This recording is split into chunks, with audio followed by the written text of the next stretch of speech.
हम लोगों ने लाइफ प्रोसेस वाले चैप्टर में आप लोगों का जो डाइजेशन वाला पार्ट है वो ख़त्म कर लिया है, रेस्पिरेशन वाला पार्ट भी ख़त्म कर लिया है। अब बेसिकली हमको हमारा तीसरा पार्ट स्टार्ट करना है, that third part is transportation. अब बात आती है कि ये जो वर्ड है ट्रांसपोर्टेशन, ये क्या इम्प्लाइज करता है हम लोगों की बातचीत से, मतलब आप क्या समझते हो ट्रांसपोर्टेशन से। जैसे आप ये कहते थे कि डाइजेशन का मतलब होता है कि आप जो भी फूड खाते हो उस फूड को मैकेनिकली आप ब्रेक डाउन करते हो टीथ की मदद से, या फिर आप उस फूड को केमिकली ब्रेक डाउन करते हो आपके बॉडी के अंदर, या फिर डाइजेस्टिव सिस्टम के अंदर जो एंजाइम्स होते हैं है ना, उनकी मदद से, या फिर जो केमिकल्स होते हैं उनकी मदद से। बट द पॉइंट इज कि what do you mean by the term transportation, आप ट्रांसपोर्टेशन से क्या समझते हैं। तो फर्स्ट ऑफ ऑल अभी तक हमने जो दो सिस्टम्स पढ़े, एक पढ़ा आपका डाइजेस्टिव सिस्टम और एक पढ़ा रेस्पिरेटरी सिस्टम। हमने ये देखा कि डाइजेस्टिव सिस्टम अपना काम बहुत ही अच्छे से करता है और वो फाइनली स्मॉल इंटेस्टाइन के अंदर जितना भी फूड जाता है, चाहे वो कार्बोहाइड्रेट्स हो, चाहे वो प्रोटीन्स हो, या चाहे वो फैट्स हो, सारे फूड सब्सटेंसेस को वो उनके सिंपलेस्ट फॉर्म में क्या कर देता है, ब्रेक डाउन कर देता है, राइट, एकदम सिंपलेस्ट फॉर्म में।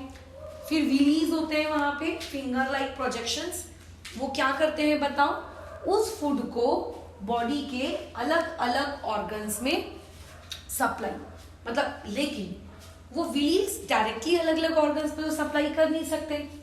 तो ऐसे में विलीज क्या करते हैं, वो जो फूड होता है डाइजेस्टेड फूड, उस डाइजेस्टेड फूड को क्या करते हैं, ब्लड कैपिलरीज को देते हैं, और ब्लड कैपिलरीज उसको क्या करती हैं, अलग अलग ऑर्गन्स में, अलग अलग सेल्स के पास, अलग अलग टिश्यूज के पास पहुंचा देती हैं। तो बेसिकली ट्रांसपोर्टेशन का मतलब ये होता है कि जो भी डाइजेस्टेड फूड आपके पास स्मॉल इंटेस्टाइन में है, आप उस स्मॉल इंटेस्टाइन में जो डाइजेस्टेड फूड है वो स्मॉल इंटेस्टाइन से निकल के कहाँ चला जाए, सारे के सारे बॉडी पार्ट्स में चला जाए। तो इस बॉडी पार्ट्स में, अलग अलग बॉडी पार्ट्स में इस तरीके से फूड पहुंचाने का काम कौन करता है, आपका ब्लड करता है। सो करता भले ही ब्लड है, but this is known as for transportation. इसके अलावा जब हम लोगों के बॉडी में, जब हम लोग ब्रीथ इन करते हैं तो हम लोगों की जो लंग्स होती हैं, लंग्स के अंदर जो एयर सैक लाइक स्ट्रक्चर होता है एल्वोलिस, वहाँ पे गैसियस एक्सचेंज होता है ना, क्योंकि हमारी बॉडी ऑक्सीजन को सिंपल डिफ्यूजन वाली मेथड के सहारे क्या नहीं कर सकती, अलग अलग कोने तक पहुँचा नहीं सकती, बराबर वो नहीं पहुँचा सकती। तो ऐसे में बोलो क्या होता है कि हमारी जो लंग्स है, लंग्स के अंदर जो एल्वोलीज होते हैं, वो एल्वोलीज क्या करते हैं बताओ, वहाँ पे उनके आजू बाजू होती है ब्लड कैपिलरीज, वो ऑक्सीजन उनको दे देते हैं और उनसे बदले में CO2 ले लेते हैं। तो बेसिकली तुम्हारी पूरी बॉडी में ऑक्सीजन को सप्लाई करने का काम via blood is known as transportation, है ना। अच्छा, और उसके अलावा CO2 को सारी बॉडी से कलेक्ट करने का काम और उसको वापस से आपके एल्वोलीज तक लेकर जाना, ताकि एल्वोलीज उनको अपना निकाल सके ब्लड कैपिलरीज से और फिर बॉडी के बाहर फेंक दे, दैट इज ऑल्सो ट्रांसपोर्टेशन।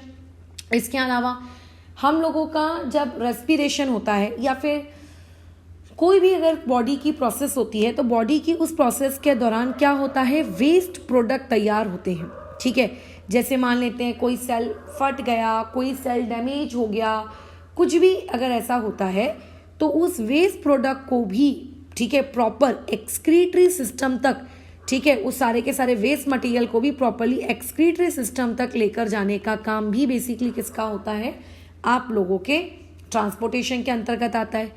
अगर मान लेते हैं किसी भी प्रकार के कोई हॉर्मोन्स, ठीक है, बॉडी में प्रोड्यूस हुए हैं, ठीक है, हम लोग हॉर्मोन्स के बारे में पढ़ेंगे सेकेंड चैप्टर में, बट मुझे थोड़ा डाउट है कि कोविड में कहीं ऐसा ना हो कि वो लास्ट ईयर के जैसे सेकेंड चैप्टर बहुत सारा डिलीट कर दिया जाए। तो पहले हम थर्ड चैप्टर पढ़ेंगे रिप्रोडक्शन, क्योंकि वो डिलीट नहीं होगा और वो पिछले साल भी पूरा था, इस साल भी डेफिनेटली पूरा ही होगा, उस चैप्टर को हम पहले पढ़ेंगे, ठीक है।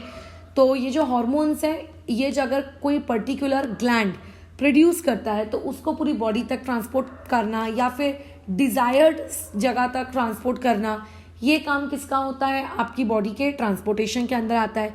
तो basically anything which is produced inside the body या फिर which we take inside the body, या तो वो चीज़ें बॉडी के अंदर अपने आप खुद ब खुद प्रोड्यूस हुई होंगी या तो हमने उनको बेसिकली प्रोड्यूस किया होगा। तो ऐसी चीज़ों तक या इस काम को सब तक पहुंचाने के लिए या फिर जो पर्टिकुलर डिज़ायर्ड साइट है कि यहाँ तक मुझे ये सामान पहुंचाना है, उस जगह तक वो सामान पहुंचाने के लिए जो नेसेसरी क्या होते हैं बताओ आप लोगों के स्टेप्स फॉलो होती हैं, ये सब चीज़ें किसके अंतर्गत में आती हैं? आप लोगों के ट्रांसपोर्टेशन के अंतर्गत में आती हैं। तो बेसिकली ट्रांसपोर्टेशन आप लोगों के रेस्पिरेशन और डाइजेशन के जैसा ही बहुत इम्पॉर्टेंट एक फंक्शन है। आप इसको ये नहीं कह सकते कि ये एक अच्छा फंक्शन नहीं है, बिकॉज आप जो भी डाइजेशन में कर रहे हो, आप जो भी रेस्पिरेशन में कर रहे हो, उन चीज़ों को उस सेल तक पहुंचाएगा कौन, है ना? अगर मान लेते हैं आपने खाना खाया और स्मॉल इंटेस्टाइन से खाना आपके उस पर्टिकुलर डिजायर्ड साइट तक ही नहीं जा पाया, सेल्स तक ही नहीं जा पाया, तो उस खाए हुए खाने का क्या मतलब है? कोई मतलब नहीं है। अगर आपने ब्रीथ इन किया और आप लोगों की जो ऑक्सीजन है वो एल्वोलीज में ही रह गई, वो बाकी सेल्स तक पहुंच ही नहीं पाई, क्या मतलब है ऐसे ब्रीथ इन करने का, है ना? आपकी बॉडी ने कोई हार्मोन प्रोड्यूस किया, उस हार्मोन को किसी एक पर्टिकुलर जगह तक जाना है ताकि आपकी बॉडी प्रॉपरली फंक्शन कर सके, वो हार्मोन वहां तक नहीं पहुंच पाया, क्या मतलब है बॉडी के हार्मोन्स को प्रोड्यूस करने का? आपकी बॉडी में जो गंदा गंदा वेस्ट प्रोडक्ट प्रोड्यूस होता है उसको बॉडी के थ्रू किसी भी तरीके से, जो हम लोग इस चैप्टर के आखिरी में पढ़ेंगे कि एक्सक्रीट कैसे होता है, क्या होता है, तो किस तरीके से पूरा उस जगह तक पहुंचाना कि ये बॉडी के अंदर ब्लड हमारा फिल्टर हो सके, कहीं कोई गंदगी या कुछ गलत चीज़ ना रह जाए। तो अगर आपकी बॉडी में ट्रांसपोर्टेशन नहीं होगा तो आप जो भी लाइफ प्रोसेस अभी तक करते आए हो वो लाइफ प्रोसेस बेसिकली बोलो क्या हो जाएगी? वो लाइफ प्रोसेस आप लोगों की रुक जाएगी, ठीक है? बल्कि क्या होता है, हम 2 से 3 मिनट के लिए अपनी सांस जो होती है उसको रोक लेते हैं, है ना? अगर आप स्विमिंग कर रहे हो तो आप सांस को रोक सकते हो। आपको लेट से खाना नहीं खाना है, 2-3 दिन भूखे रह लो, कोई दिक्कत नहीं है। लेकिन अगर मैं तुमसे ये कहूँ कि बॉडी के अंदर जो ट्रांसपोर्टेशन होता है या फिर मैं ये कहूँ सर्कुलेशन जो होता है, क्योंकि ये जितने भी मैंने सब्सटेंस तुम्हें बताए हैं ये खुद एक्चुअली ट्रांसपोर्ट नहीं हो सकती, राइट? स्मॉल इंटेस्टाइन से खाना निकल कर खुद नहीं जा सकता डिफरेंट ऑर्गन्स तक, बराबर? आपकी ऑक्सीजन सिंपल डिफ्यूजन के वाया पूरी बॉडी तक नहीं पहुंच सकती। तो इन सबको देखो बेसिकली नीड होती है किसकी? ब्लड की। बेसिकली इन सभी लोगों को ट्रांसपोर्ट कराने का काम कौन करता है? ब्लड, ठीक है? हम लोग ब्लड के बारे में भी पढ़ेंगे, बट इन सभी को ट्रांसपोर्ट करवाने का काम कौन करता है? आप लोगों का ब्लड ये काम करवाता है।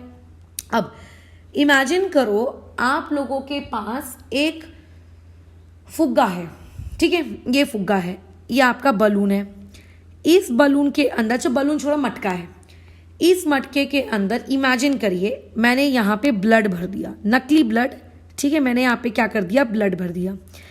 अब ये जो आपको दिख रहे हैं ये कौन है? आप लोगों के सेल्स हैं। ये आप लोगों के कौन है बताओ? सेल्स हैं। इन सेल्स को क्या चाहिए? ब्लड के पास की ऑक्सीजन चाहिए, ब्लड के पास जो खाना है उनको वो खाना चाहिए। अब मुझे एक बात बताइए कि जो सेल्स यहाँ पे होंगे, ठीक है, जो सेल्स उस ब्लड के कांटेक्ट में होंगे, ठीक है, जो सेल्स उस ब्लड के कांटेक्ट में होंगे, उस ब्लड के कांटेक्ट में रहने वाले सेल्स को तो खाना और ऑक्सीजन मिल जाएगा। लेकिन जो सेल्स उस ब्लड के कांटेक्ट में नहीं है, जो ऊपर है, क्या उन्हें मिलेगा? क्या नहीं मिलेगा, क्योंकि ब्लड तो उन तक पहुंचा ही नहीं है ना? सेल्स थोड़ी ना आएंगे नीचे ब्लड के पास कि चलो ब्लड हमें खाना चाहिए, हम नीचे आ जाते हैं, फिर आपसे खाना ऑक्सीजन लेकर हम वापस ऊपर अपनी जगह पे चले जाएंगे। ऐसा तो होगा नहीं। ब्लड वो एक चीज़ है जिसको पूरी बॉडी में खुद को क्या करवाना होता है? सर्कुलेट करवाना होता है, जिसको अपनी पूरी बॉडी में क्या होना पड़ता है? सर्कुलेट होना पड़ता है। अब होता यह है कि तुम में अगर एक मटके में एक ब्लड भी रखा है, चलो ब्लड छोड़ो, पानी भी रखा है, तो क्या वो पानी का जो लेवल है अपने आप ऊपर जाता है क्या? क्या वो पानी का लेवल अपने आप ऊपर जाता है क्या? अपने आप नहीं जाता, बिल्कुल नहीं जाता, है ना? लेवल जो है वो अपने आप ऊपर नहीं जाता, बराबर? लेवल अपने आप क्या नहीं होता है? ऊपर नहीं जाता है। अगर आपको लेवल को इंक्रीज करना है, ठीक है, लेवल पहले तो लिख देते हैं, level won't increase up by itself, अपने आप ऊपर नहीं जाएगा। अगर आपको क्या करना है, इस लेवल को ऊपर लाना है, तो आपको क्या करना पड़ेगा, ऊपर से क्या करना पड़ेगा, एक संक्शन, मतलब आपको एक बेसिकली कहती हूँ मैं, एक प्रेशर क्रिएट करना पड़ेगा। उस प्रेशर के वाया आपको कोई मोटर लगानी पड़ेगी जो उस ब्लड को ऊपर खींचे। एक और एग्जांपल देते हैं, जैसे कि कोल्ड ड्रिंक, अगर कोल्ड ड्रिंक पड़ी हुई है, स्ट्रॉ डाला हुआ है, क्या वो उस स्ट्रॉ से वो कोल्ड ड्रिंक अपने आप निकल के तुम्हारे माउथ में आती है? क्या नहीं आती। हम लोग क्या करते हैं, ऊपर से वो जो स्ट्रॉ है उसके अंदर अपना माउथ उसके अंदर डालते हैं और उसको खींचते हैं, ऐसे सक करते हैं ना, फूंक मारते हैं, तब वो कोल्ड ड्रिंक हमारे माउथ में आती है। क्या वो कोल्ड ड्रिंक अपने आप ऊपर गई? क्या नहीं गई, राइट। इसका मतलब जब भी आपको किसी भी चीज को ट्रांसपोर्ट कराना रहता है तो उस जगह, जिस भी जगह आप उस चीज को ट्रांसपोर्ट करा रहे हो या कराना चाहते हो, वहां पे एक प्रेशर होना चाहिए। वो प्रेशर या फिर वो एक एक्सटर्नल फोर्स क्या करता है, उस पर्टिकुलर चीज को ट्रांसपोर्ट कराता है।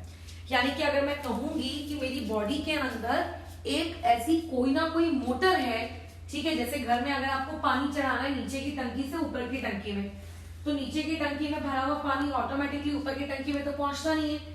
आप क्या करते हो, घर में मोटर ऑन करते हो ताकि वो मोटर के सहारे पानी एक नीचे वाली जगह से आपके जितने भी फ्लोर का आपका घर है उस पर्टिकुलर साइड तक पहुंचे, है ना। आप वो टंकी ऑन कर, मोटर ऑन करते हो। तो indirectly whenever you have to transport something, you have to do an external, you have to apply an external force. एक आपको मोटर लगानी पड़ेगी, वो मोटर क्या करे ताकि उसको अलग अलग जगह क्या कर सके, खींच के ट्रांसपोर्ट कर सके। तो क्या हमारी बॉडी में इस तरीके की कोई मोटर होती है क्या? पॉइंट। तो यस, हमारी बॉडी के अंदर भी इस टाइप की एक मोटर होती है जो इस तरीके के ट्रांसपोर्टेशन में, ब्लड को ट्रांसपोर्ट करने में क्या करती है, हेल्प करती है। मैं मानती हूं कि ट्रांसपोर्ट होता कौन है, आप लोगों का ब्लड ट्रांसपोर्ट होता है, I do agree, but blood को भी ट्रांसपोर्ट कराने के लिए आपको एक मोटर चाहिए होती है, and we call that motor as our heart. वो कौन होता है? हम लोगों का हार्ट। ये हार्ट वो चीज है जो बेसिकली ब्लड को एक सर्टेन प्रेशर के साथ क्या करता है, पंप करता है, ठीक है। हम ह्यूमन सर्कुलेटरी सिस्टम पढ़ेंगे बाद में। ये क्या करता है, हार्ट क्या करता है, प्रेशर के साथ उस ब्लड को पंप करता है, और वो ब्लड क्या होता है, हमारी डिफरेंट बॉडी के पार्ट्स में जहां जहां जाना होता है वहां वो चला जाता है, ठीक है। इस तरीके का होता है। अब सिमिलरली ब्लड को वापस भी आना होता है हार्ट के पास, ताकि जब वो हार्ट के पास वापस आए, तो वापस जब वो आता है तो वापस आने के बाद उसके पास क्या होता है, गंदा CO2 होता है, उसके पास गंदे वेस्ट प्रोडक्ट होते हैं। तो ये सारी गंदगी चीजों को फिल्टर भी तो करना रहता है ना, क्योंकि ऐसा तो होता नहीं है कि तुम्हारी बॉडी के अंदर कुछ नया ब्लड अपन डालते हैं, ऐसा तो नहीं होता। जैसे कि हम लोगों के घर में क्या होता है, हम लोगों को पानी चाहिए होता है अपनी डे टू डे लाइफ की एक्टिविटी के लिए। नीचे की टंकी में पानी है, हम मोटर ऑन करते हैं, पानी ऊपर चढ़ जाता है। घरों में बहुत सारे नल लगे हुए होते हैं, हम नल ऑन करते हैं, हमें लेट्स से वॉशरूम यूज करना है, वहां पे हम पानी को यूज करते हैं। हम लोगों को किचन में चाहिए जरूरत, हम किचन में यूज करते हैं, बाथरूम्स में यूज करते हैं, तो हम पानी को यूज करते हैं। वैसे ही हम लोगों की बॉडी के अंदर जो डिफरेंट सेल्स हैं वो उस ब्लड को यूज करते हैं, ठीक है। कैसे? उस ब्लड के अंदर के हार्मोन्स लेंगे, ऑक्सीजन लेंगे, मैं ऑलरेडी स्टार्टिंग में तुम्हें बता चुकी हूँ। लेकिन जब हम जिस तरीके से जब हम पानी को यूज करते हैं, पानी कैसा होता है, गंदा हो जाता है, फिर वो आपके किचन के सिंक में चला जाता है, वॉश बेसिन के सिंक में चला जाता है, बाथरूम में वो जाली लगी हुई होती है उसके थ्रू नीचे चला जाता है। बेसिकली वो गंदा पानी बन जाता है, उसको हम लोग कहते हैं सीवेज वाटर। उसे कौन सा वाटर कहते हैं? सीवेज। क्या वो सीवेज वाटर को वापस से हम अपनी टंकी में कलेक्ट करते हैं? क्या नहीं। जो घरों में सीवेज पाइपलाइन होती है वो पानी एक्चुअली वहां पे चला जाता है, और अगले दिन फिर सुबह होती है, फिर से नया पानी आता है। क्यों नया पानी हमको चाहिए होता है?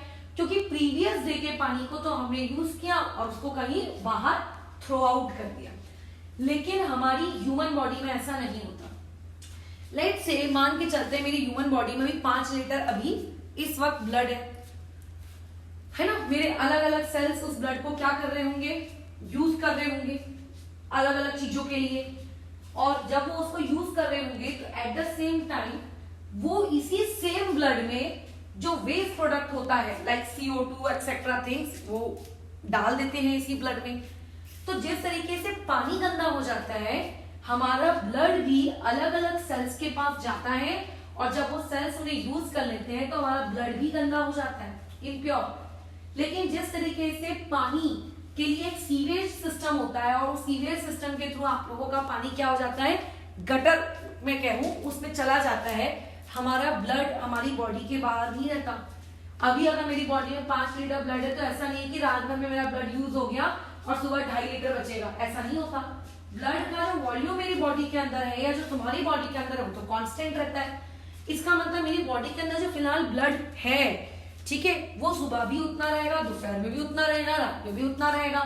लेकिन तुम्हें नहीं लगता ब्लड गंदा होता जाएगा अगर हम लोग ब्लड को यूज करते जाएंगे तो? फिर ब्लड को साफ करने की भी जरूरत होती है। अब ऐसा तो होगा नहीं कि सुबह एक बोतल ब्लड में अपने आप को चढ़ा रही हूँ कि अच्छा ये लो साफ ब्लड आज के लिए। जैसे हम लोग रोज अपने घर में पानी की टंकी में साफ पानी चढ़ाते हैं, तो क्या मैं रोज सुबह एक ब्लड का पाउच चढ़ाऊंगी कि अपनी बॉडी के अंदर में कि लो साफ ब्लड आज के लिए? नहीं। इसका मतलब हमारी बॉडी के अंदर ब्लड गंदा भी होता है, हमारी बॉडी के अंदर उस गंदे ब्लड को हमें साफ भी करना रहता है। हम उसको थ्रो आउट नहीं कर सकते, हम फेंक नहीं सकते, वो बाहर नहीं जाता हमारी बॉडी के। तो बेसिकली हमारी बॉडी के अंदर ऐसा कुछ सिस्टम होना चाहिए जो अच्छे ब्लड को, साफ ब्लड को, गुड ब्लड को पूरी बॉडी में सर्कुलेट करे, ठीक है, ताकि उसको सेल्स यूज कर सके। And at the same time ऐसा भी एक सिस्टम होना चाहिए जो पूरी बॉडी से उस गंदे यूज्ड ब्लड को वापस से कलेक्ट करके लाए ताकि उसको प्यूरिफाई किया जा सके। तो बेसिकली ये काम करता कौन है? इस काम को करने का जिम्मा उठाया जाता है एक हमारे बहुत ही प्यारे ऑर्गन के द्वारा, दैट इज नोन एज आप लोगों का हार्ट। ये काम कौन करता है? ये काम हम लोगों का हार्ट करता है, ह्यूमन हार्ट, ठीक है। मैं क्योंकि ह्यूमंस के बारे में बात करी इसलिए ये काम कौन करता है? हार्ट। यानी कि बेसिकली हार्ट का काम क्या होता है? Pumping. Heart is a motor, ठीक है। इट्स क्या करता है? ये एक प्रेशर के साथ ब्लड को क्या करता है? अपने अंदर से फेंकता है कि जाकर तुझे मैं क्या करता हूँ दूसरे बॉडी पार्ट्स में, ताकि तू जाके ट्रैवल कर सके, मैं तुझे एक प्रेशर के साथ थ्रो करता हूँ। और साथ ही साथ में ये क्या करता है? जो गंदा खून होता है ना, जिसमें वेस्ट मटेरियल वगैरह है, उस गंदे खून को ये कलेक्ट करके अंदर अपने लाता है, ठीक है। ये कलेक्ट करके अपने अंदर लाता है और जो प्यूरिफाई करने का काम करती होगी मशीन, हम लोग नेक्स्ट पार्ट में सीखेंगे एक्सक्रीटरी सिस्टम में कि कौन प्यूरिफाई करता है ब्लड को। जो भी सिस्टम इस ब्लड को प्यूरिफाई करने का काम करता होगा उस सिस्टम को जाके देता है, ठीक है। मैं बता देती हूँ एक्सक्रीटरी सिस्टम ब्लड को प्यूरिफाई करने का काम करता है। किडनीज आपकी ब्लड को बेसिकली प्यूरिफाई करने का काम करती है। तो हार्ट क्या करता है? सारे बॉडी के पास से गंदा गंदा ब्लड लेकर आता है और किसको दे देता है? आप लोगों के किडनी को दे देता है। किडनी क्या करती है? उस गंदे ब्लड को क्या करती है बताओ? प्यूरिफाई करती है। प्यूरिफाई करके वो वापस से किसको दे देती है? हार्ट को दे देती है। और हार्ट उस अच्छे वाले ब्लड को वापस से किसको दे देता है? बॉडी के अलग अलग पार्ट्स को दे देता है। तो कभी भी जो ब्लड है डायरेक्ट किडनी ऑर्गन्स को नहीं दे सकती और डायरेक्ट गंदा ब्लड कभी भी ऑर्गन से किडनी में नहीं जा सकता। तो किडनी और ऑर्गन्स के बीच का जो मीडियम है, जो ब्लड को इधर से उधर करने का काम करता है, दैट इज हार्ट। अब होता कैसा है कि जब हम लोगों का हार्ट इस तरीके से ब्लड को पंप करता है ना, तो ब्लड को जब वो पंप करता है तो ऐसा नहीं होता कि हार्ट ने ब्लड फेंक दिया पूरी बॉडी के अंदर, ऐसा नहीं होता। हार्ट कभी भी हमारी बॉडी के अंदर ब्लड को ऐसे फेंक नहीं देता। हार्ट से जो ब्लड निकलता है, जैसे मान लेते हैं ये मेरा हार्ट है, ठीक है, मान लेते हैं ये मेरा हार्ट है, इस हार्ट से जो ब्लड निकल रहा है वो ब्लड आगे जाके ऐसे डिफरेंट क्या होता है, आप लोगों की अलग अलग चैनल्स के वाया वो क्या होता है? डिस्ट्रीब्यूट होता है, ठीक है। अलग अलग चैनल्स के वाया वो क्या होता है? डिस्ट्रीब्यूट होता है। फिर वो चैनल्स आगे फर्दर जाती हैं और फर्दर आगे जाके वो और छोटी छोटी चैनल्स में ब्रेक डाउन होती है। सिमिलरली हमारा जो हार्ट है अलग अलग चैनल्स के थ्रू वो गंदे ब्लड को हमारी बॉडी के अंदर लाता है और उसके बाद क्या करता है बताओ? वो वापस से अगेन क्या करता है, लंग्स तक, सॉरी किडनी तक जब वो चीजें पहुंचाता है तो वो अलग अलग छोटे छोटे चैनल्स में जाता है। इसका मतलब जब भी ब्लड का लेना या देना किया जाता है तो वो लेना या देना ऐसे नहीं किया जाता कि एक बड़ा सा होल है, उस होल के वाया ब्लड नीचे टपक गया या उस होल के वाया ब्लड ऊपर चला गया। बहुत सारे छोटे छोटे चैनल्स, पाइपलाइंस, ठीक है, इन्वॉल्व होती हैं इस काम के लिए। जैसे तुम्हारे घर में अगर छत के टंकी में पानी है तो उस पानी को जब आप यूज करते हो अपने घर के अलग अलग नलों में, तो टंकी से हर नल के पास देखना एक पाइप आता है, उस पाइप के थ्रू पानी आता है। ऐसा तो नहीं होता कि छत पे लगी हुई टंकी बस फूट गई और सारा पानी अलग अलग अलग अलग अलग अलग जगहों पे आता है, ऐसा तो नहीं होता। हम लोग पाइप सिस्टम होता है। तो सिमिलरली हमारी जो बॉडी होती है, ह्यूमन बॉडी या फिर कोई दूसरा अगर एनिमल बॉडी भी है, तो उसकी बॉडी के अंदर भी इस तरीके से क्या होता है, एक पाइप सिस्टम होता है, ठीक है। ऐसी ट्यूब्स होती हैं जिनके थ्रू आप लोगों का गंदा ब्लड, अच्छा ब्लड, सभी प्रकार का ब्लड क्या करता है, फ्लो करता है। तो उन्हीं पर्टिकुलर पाइप सिस्टम को या उन्हीं पर्टिकुलर ट्यूब्स को बेसिकली हम लोग आप लोगों का क्या कहते हैं, आप लोगों का ब्लड वेसल्स कहते हैं, ठीक है। यानी कि ब्लड वेसल्स क्या है, ये बात समझ में आ रही है। अब ब्रॉडली अगर मैं क्लासिफाई करूं तो ह्यूमन बॉडी के अंदर में, एक मिनट, हेलो, एक मिनट रुकोगे।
ठीक है।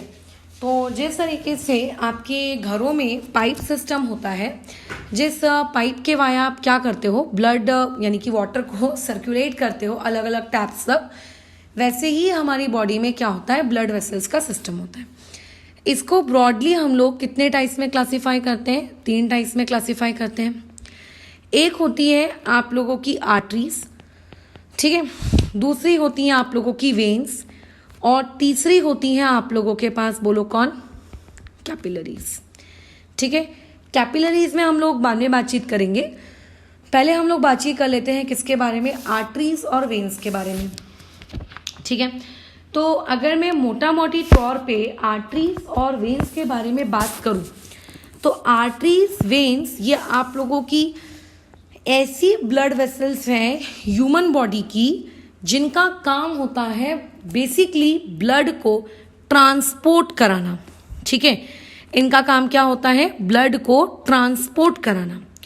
और जो कैपिलरीज होती हैं, कैपिलरीज का काम ट्रांसपोर्टेशन का नहीं होता है, कैपिलरीज का काम होता है कि जो ब्लड होता है और जो मटेरियल होता है, उस ब्लड और उस मटेरियल के बीच में क्या करवाना, एक्सचेंज करवाना। उस ब्लड और उस मटेरियल के बीच में क्या करवाना, एक्सचेंज करवाना। ये काम किसका होता है, कैपिलरीज का होता है। जैसे एल्वोलीज है, हर एल्वोलीज के आजू बाजू क्या होती है, कैपिलरीज होती हैं, ताकि एल्वोलीज के अंदर जो O2 है वो कैपिलरीज के पास आ सके, जो आपके स्टमक यानी कि स्मॉल इंटेस्टाइन उसके पास जो विलीज होती हैं उसके आजू बाजू कैपिलरीज होती हैं, ताकि जो भी डाइजेस्टेड फूड स्मॉल इंटेस्टाइन में है वो वहाँ से निकल कर किस में आ सके, ब्लड कैपिलरीज में आ सके। तो basically blood capillaries are meant for material exchange while the arteries and veins are mainly made for what, blood transport. अगर मैं इस बारे में बात करूं कि कौन सा वाला ब्लड ट्रांसपोर्ट करता है, हर ब्लड वेसल का काम कैसा होता है, फिक्स होता है।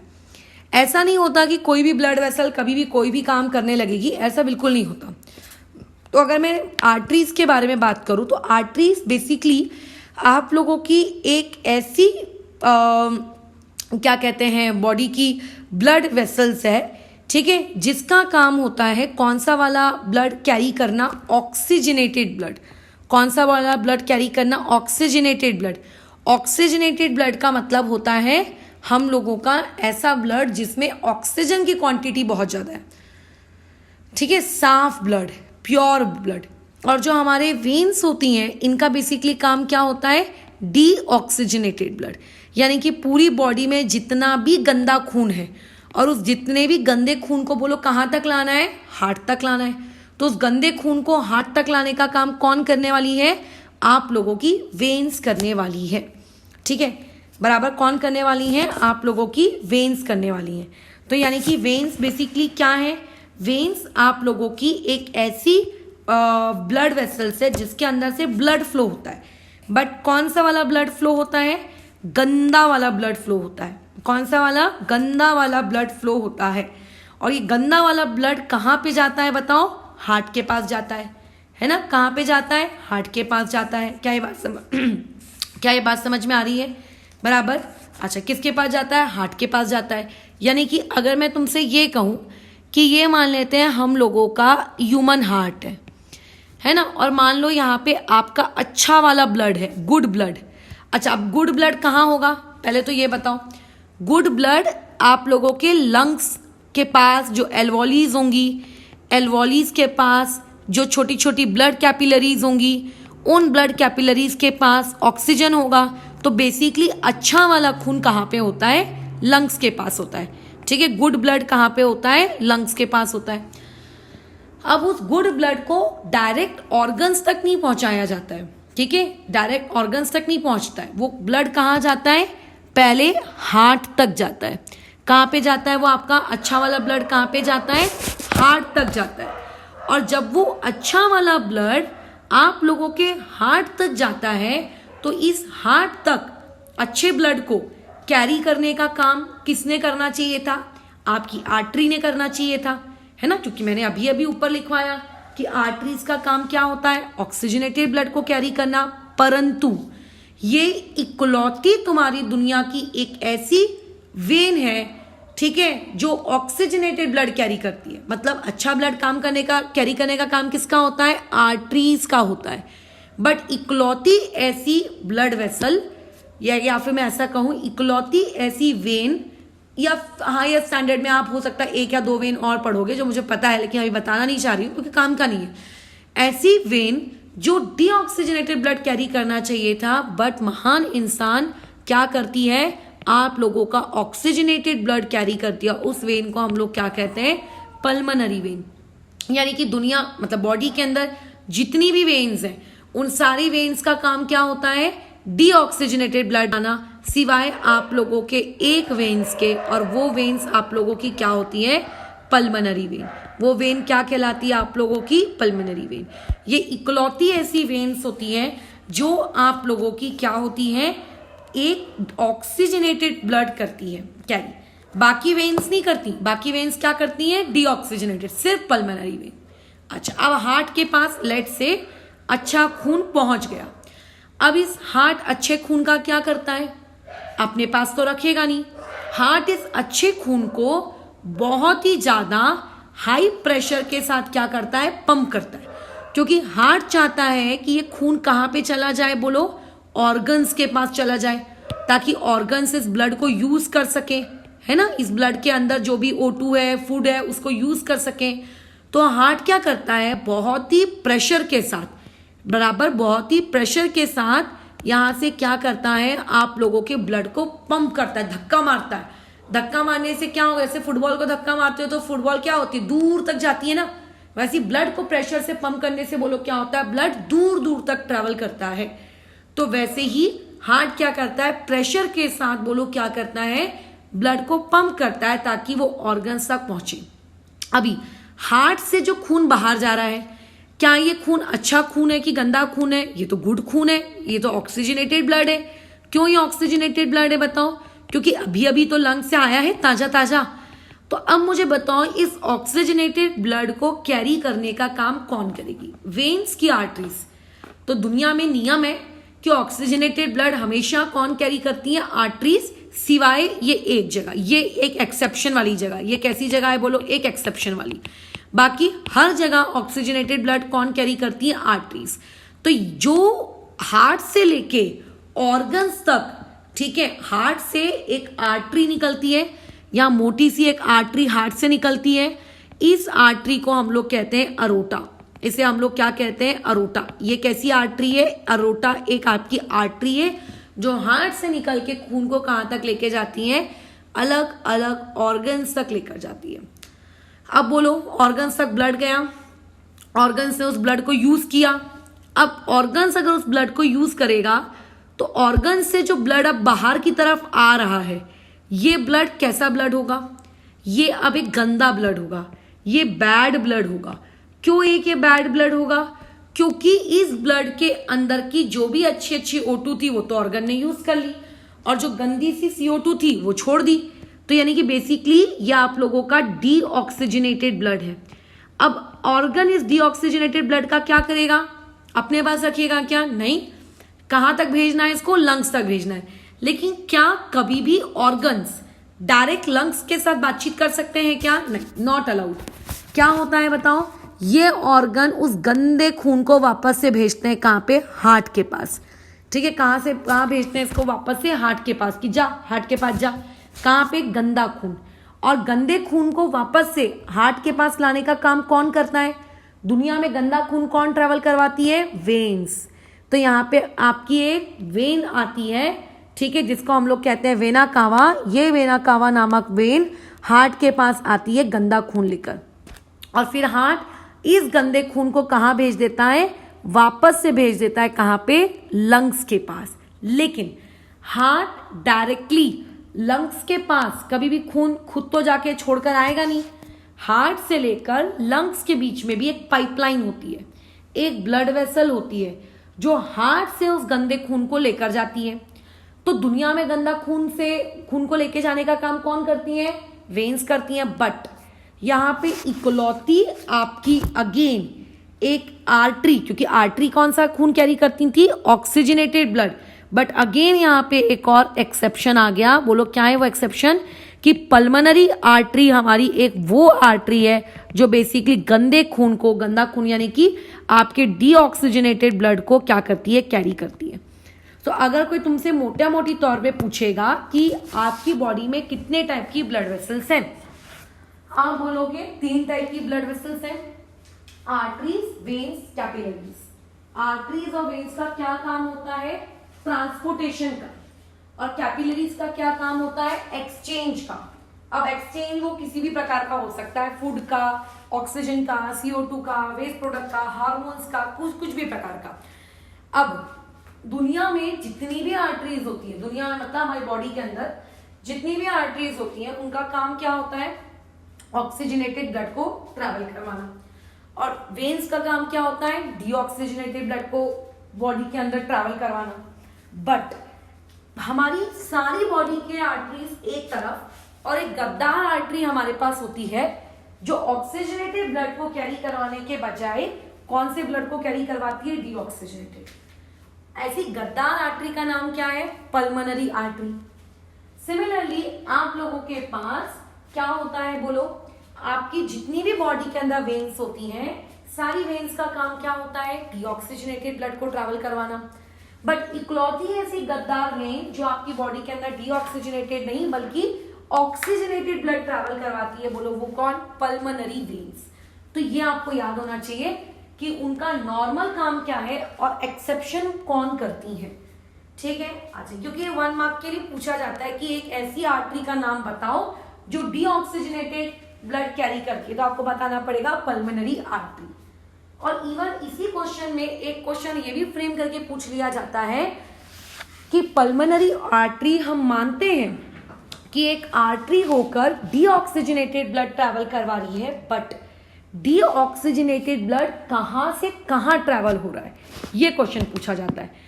तो हमको बताना पड़ेगा पल्मोनरी आर्टरी कहां से कहां ट्रैवल करवाती है डीऑक्सीजनेटेड ब्लड को, हार्ट से कहां पे, लंग्स की तरफ। ये आपको याद होना चाहिए कि पल्मोनरी आर्टरी क्या करती है, हार्ट टू लंग्स, ये लाती है गंदा खून। सिमिलरली हम जानते हैं कि वेन्स डीऑक्सीजनेटेड कैरी करती हैं, बट इकलौती ऐसी वेन जो डीऑक्सीजनेटेड कैरी नहीं करती बल्कि ऑक्सीजनेटेड करती है, वो कौन है, पल्मोनरी वेन, ये हम जानते हैं। बट कहां से कहां, डायरेक्शन बोलो, तो डायरेक्शन है हम लोगों के लंग्स से लेकर हार्ट। तो बेसिकली इससे शिक्षा क्या मिलती है कि लंग्स और हार्ट के बीच में ही आप लोगों को हमेशा क्या देखने को मिलेंगे, एक्सेप्शन देखने को मिलेंगे। हार्ट से लंग की तरफ गए तो भी एक्सेप्शन, लंग से हार्ट की तरफ आए तो भी एक्सेप्शन। ठीक है, बस ये याद रखना। और उसके बाद अगर हार्ट से ऑर्गन जाओ कि ऑर्गन से हार्ट जाओ, वहां पे इस तरफ में कोई भी एक्सेप्शन नहीं है। ठीक है, हार्ट से ऑर्गन या ऑर्गन से हार्ट कहीं भी आना जाना करो, यहां पे कोई एक्सेप्शन नहीं है। एक्सेप्शन सिर्फ और सिर्फ कहां देखने को मिलता है, जब हार्ट और लंग्स के बीच की जर्नी होती है। अब यहां से एक और क्वेश्चन देखो पूछा जाता है। जो क्वेश्चन आप लोगों को पूछा जाता है वो कुछ इस प्रकार से रहता है कि एक ऐसी वेन्स का नाम बताओ जो हार्ट से, ठीक है, या फिर एक ऐसी आप आर्टरी का नाम बताओ जो हार्ट से ब्लड देती है ऑर्गन्स को, तो वो आर्टरी कौन होती है, अरोटा। और एक ऐसी वेन का नाम बताओ जो ऑर्गन से ब्लड लेकर आती है हार्ट के अंदर तक, तो बोलो वो कौन होती है, वेना कावा। तो टोटल अभी तक हमने क्या क्या पढ़ लिया, arteries oxygenated, veins deoxygenated. Exception कहां मिलता है, हार्ट और लंग्स के बीच में। हार्ट और ऑर्गन्स के बीच में कोई एक्सेप्शन नहीं है। हार्ट और ऑर्गन्स के बीच में दो नाम आते हैं, वेना कावा, एरोटा। हार्ट और लंग्स के बीच में दो नाम आते हैं, pulmonary artery, pulmonary vein. Pulmonary artery क्या है, एक एक्सेप्शन है। पल्मोनरी वेन क्या है, एक एक्सेप्शन है। पल्मोनरी आर्टरी ने क्या करना चाहिए था, ऑक्सीजनेटेड करना चाहिए था, बट क्या करती है, डीऑक्सीजनेटेड।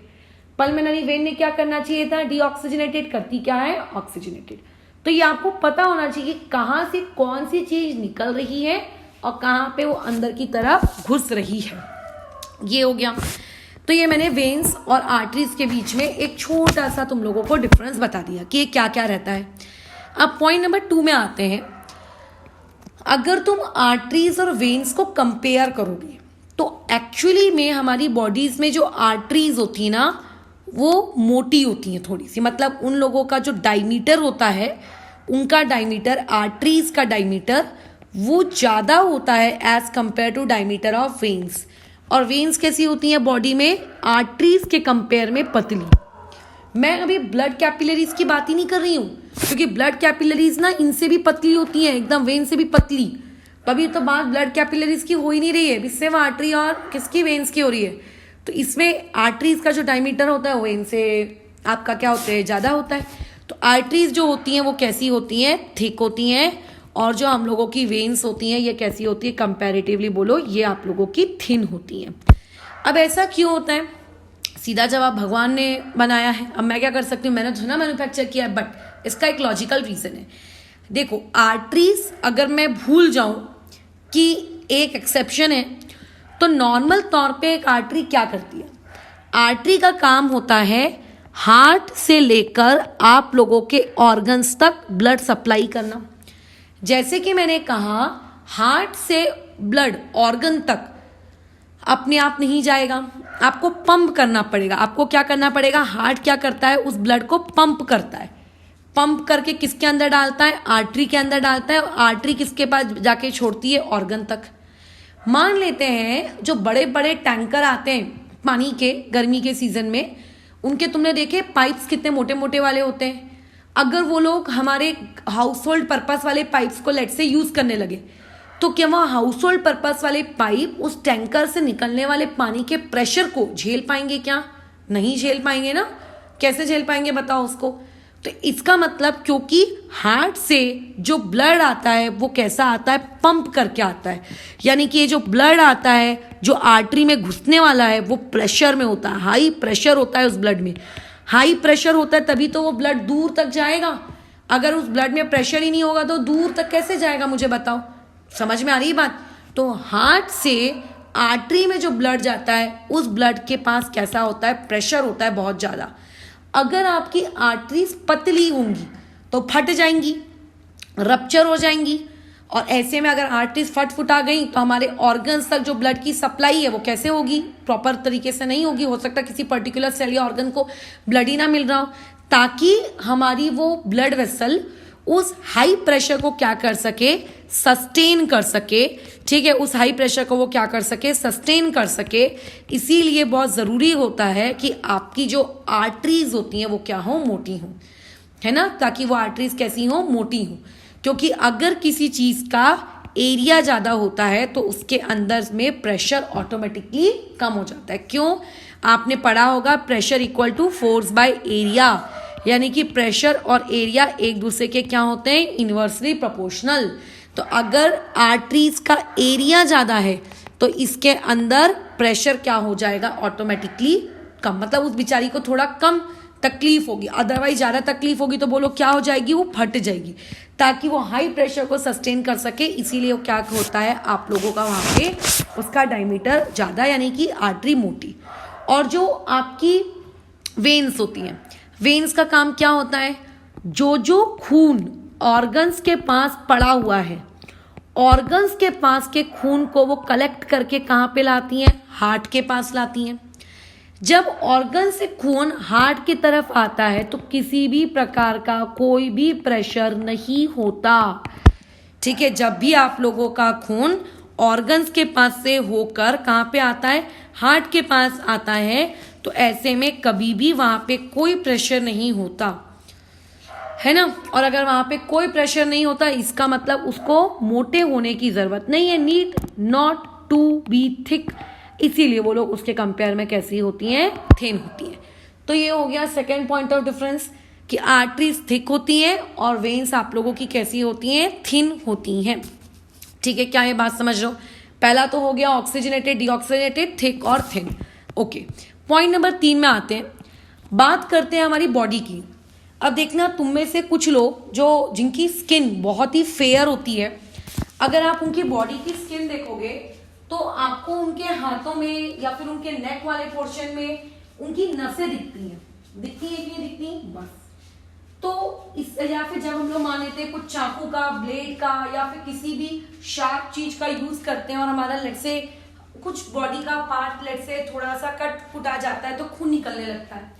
वो खून कहाँ से निकलता है, वो खून ब्लड कैपिलरी से निकलता है कि आर्टरी से निकलता है कि वो वेन से निकलता है, या फिर जो हम लोगों को अपने हाथों के पास जो नसें दिखती हैं, ठीक है, जिसको डॉक्टर ढूंढ के उसके अंदर इंजेक्शन लगाता है, बराबर, ये कौन होती है, ये आर्टरीज होती है कि वेन्स होती है कि ये कैपिलरीज होती है, ये होती हैं आप लोगों की वेन्स। और जो आर्टरीज होती हैं वो हम लोगों को बाहर से विजिबल नहीं होती। आर्टरीज जो होती हैं हमारी बॉडी में बहुत ही डीपली सिचुएटेड होती है। डीपली सिचुएटेड का मतलब एकदम अंदर, हमारी स्किन के सरफेस पर नहीं होती। और जो हम लोगों की वेन्स होती हैं, ये वेन्स हम लोगों की कैसी होती है बताओ, ये आप लोगों की ऊपर, मतलब ऊपर तो नहीं कह सकती, लेकिन नॉट डीपली सिचुएटेड, ये उतनी ज़्यादा डीपली सिचुएटेड नहीं होती। क्या ये बात समझ में आ रही है। अब एक आखिरी पॉइंट नंबर 4 हम देखेंगे, उसके बाद हम कैपिलरीज के बारे में पढ़ेंगे और इस चीज़ को फिर ओवर करेंगे। वो चीज़ ये कि आप लोगों की जो आर्टरीज होती हैं ना, आर्टरीज के अंदर होते हैं आप लोगों के वॉल्व। अब समझते हैं ये वॉल्व वर्ड का मतलब क्या है। इनके अंदर होते हैं वॉल्व्स, कंटेन वॉल्व्स। अब जो आप लोगों की वेन होती हैं, है ना, इन वेन्स के अंदर में किसी भी प्रकार का, ठीक है, एक मिनट उल्टा बोल दिया लगता है मैंने।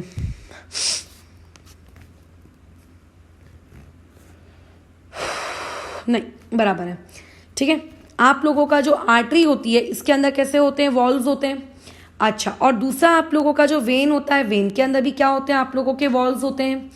अब ये बेसिकली वॉल्स हैं क्या, ये क्या, जैसे घरों में टैप कैसा होता है ना, बराबर कैसा टैप होता है, अगर आप टैप को क्लोज कर दो तो पानी फ्लो नहीं होता, बंद हो जाता है।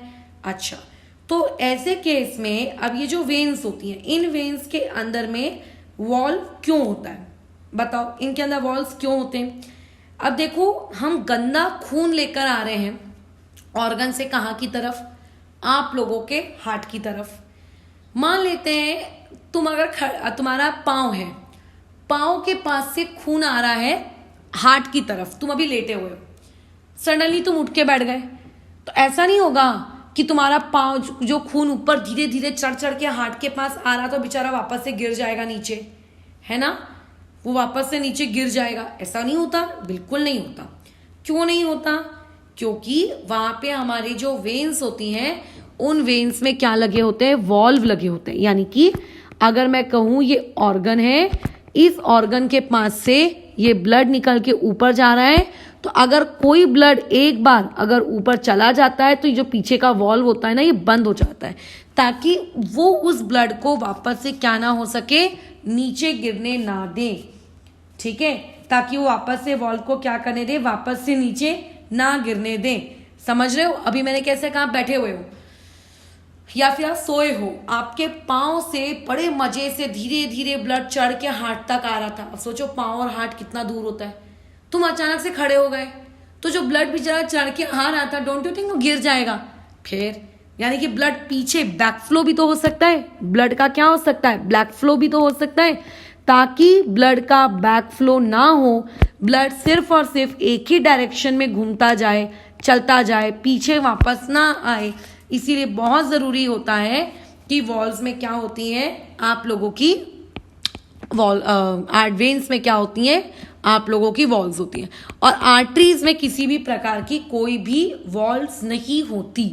ठीक है, नहीं होती। क्यों, क्योंकि यहाँ पे आप लोगों का हार्ट क्या लगाता रहता है, कंटिन्यूअस प्रेशर लगाता रहता है। हार्ट क्या रहता है, कंटिन्यूअस पंप करता रहता है, हमेशा ब्लड को आगे की तरफ फेंकता रहता है।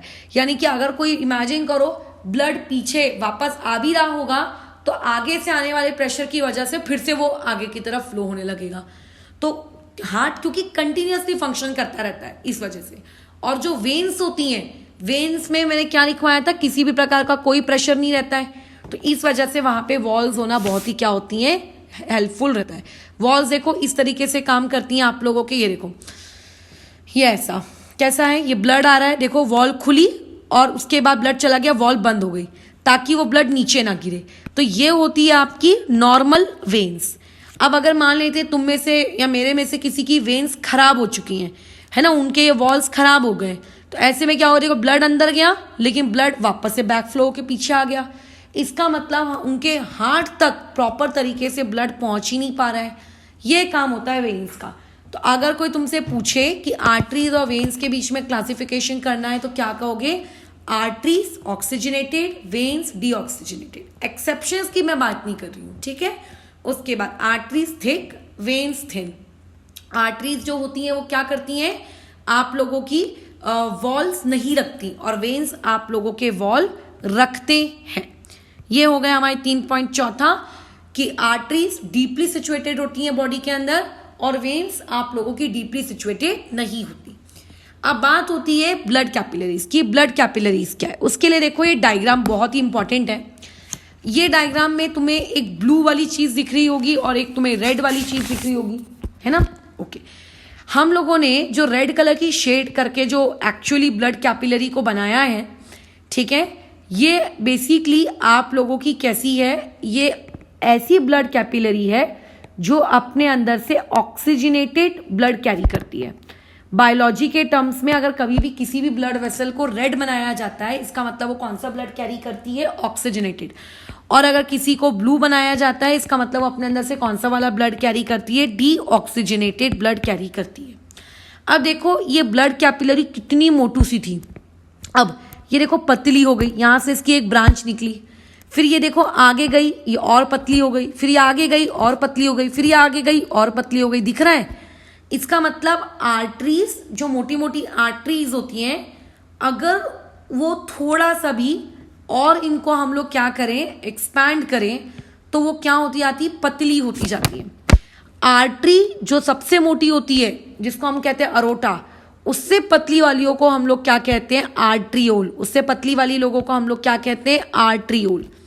अब यही आर्ट्रियोल फर्दर और छोटी छोटी छोटी छोटी छोटी छोटी छोटी छोटी ब्रांचेस में स्प्लिट हो जाती है। बस इन्हीं लोगों को हम लोग कहते हैं ब्लड कैपिलरीज। क्या कहते हैं इन्हें, ब्लड कैपिलरीज। तो बेसिकली जो ब्लड कैपिलरीज है, इनके अंदर कैसा वाला ऑक्सीजन है, ये कैसा वाला खून है, अच्छा वाला खून है। कैसा खून है, अच्छा वाला खून है ना। और सिमिलरली ये जो ब्लू वाली मोटी सी है, इसे हम लोग क्या कहते हैं, वेना कावा, वेन कहते हैं। जब ये छोटी सी ब्रांच में टूट जाती है तो छोटी सी ब्रांच को क्या कहते हैं, वेन्यूल कहते हैं। ये वेन्यूल के और छोटे छोटे टुकड़े होते हैं, इनको हम लोग क्या कहते हैं, कैपिलरीज कहते हैं। इसका मतलब आर्टरीज आर्ट्रियोल्स में हुई, आर्ट्रियोल्स ब्लड कैपिलरीज में कन्वर्ट हुए, वेन्स वेन्यूल बनी, वेन्यूल भी ब्लड कैपिलरीज में बन गई। इसका मतलब बेसिकली ब्लड कैपिलरीज वेन से भी बनती हैं और ब्लड कैपिलरीज आर्टरी से भी बनती हैं, है ना। ऐसा नहीं होता कि आर्टरीज वाले ही सिर्फ ब्लड कैपिलरीज बनाएंगे, दोनों टाइप की ब्लड कैपिलरीज पाई जाती हैं और दोनों ही ब्लड कैपिलरीज आपस में कनेक्टेड होती हैं। ऐसा नहीं होता रेड और ब्लू वाली की जैसे अलग अलग, दोनों देखो आपस में बीच में एक नेटवर्क, एक जाले के जैसी हैं। इसका इतना पार्ट कैसा है, आप लोगों का ब्लू वाली से बना हुआ है और इसका इतना पार्ट किससे बना हुआ है, रेड वाली से बना हुआ है, और दोनों ही आपस में कनेक्टेड है। अच्छा, और होता क्या है, ये जो जाला बना हुआ है ब्लड कैपिलरीज का, इस जाले के पीछे, मतलब ब्लड कैपिलरीज कभी भी किसी ना किसी चीज के ऊपर जाल बना के बैठ जाती है। जैसे हमने कल देखा था रेस्पिरेटरी सिस्टम में एल्वोलीज के ऊपर जाके चिपक गई थी, है ना। वे आपके क्या क्या नाम है, स्मॉल इंटेस्टाइन में जो विलीज है उसके ऊपर जाके चिपक गई थी। तो पीछे ऐसी कोई ना कोई चीज होगी जिसके ऊपर ये आकर क्या हो गई होगी, आपकी ब्लड कैपिलरीज चिपक गई होगी। अब क्यों चिपकती है, ताकि उस पर्टिकुलर चीज से ये ब्लड कैपिलरीज क्या कर सके, बोलो, कुछ ना कुछ गैसियस का एक्सचेंज कर सके। यानी कि मान के चलते हैं ये आप लोगों की एक एल्वोलीज है, इस एल्वोली पर ये ब्लड कैपिलरी चिपकी हुई है। ये ब्लड कैपिलरी अभी जो चिपकी है ये मान लो ब्लू कलर की है। अगर ये ब्लू कलर वाली ब्लड कैपिलरी है तो इसके अंदर कैसा ब्लड होगा, गंदा ब्लड, CO2 वाला ब्लड, है ना। इसके पास CO2 होगा। और यही ब्लड कैपिलरी यहां से रेड कलर वाली बन गई, ठीक है। ऐसा क्यों हुआ, क्योंकि जब ये एल्वोलीज के संपर्क में आई तो एल्वोलीज ने इसको क्या दे दिया, O2 दे दिया और CO2 अपने अंदर ले गई। फिर यही ब्लड अब क्या बन चुका है, O2 रिच बन चुका है, और यही O2 रिच वाला ब्लड यहाँ से फिर फ्लो होके चला जाता है कहाँ पर, आपकी रेड वाली के पास।